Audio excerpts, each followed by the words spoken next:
Do you think someone else might be using your Instagram account? Or do you just want to check where your account is logged in?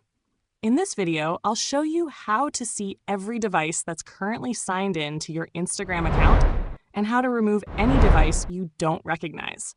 First, open the Instagram app on your phone.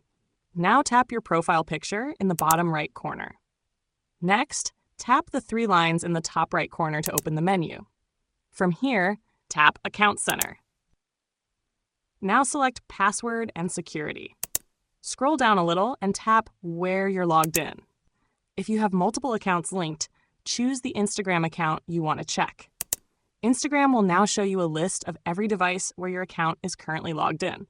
For each device, you'll be able to see details like the device type, the approximate location, and when it was last active.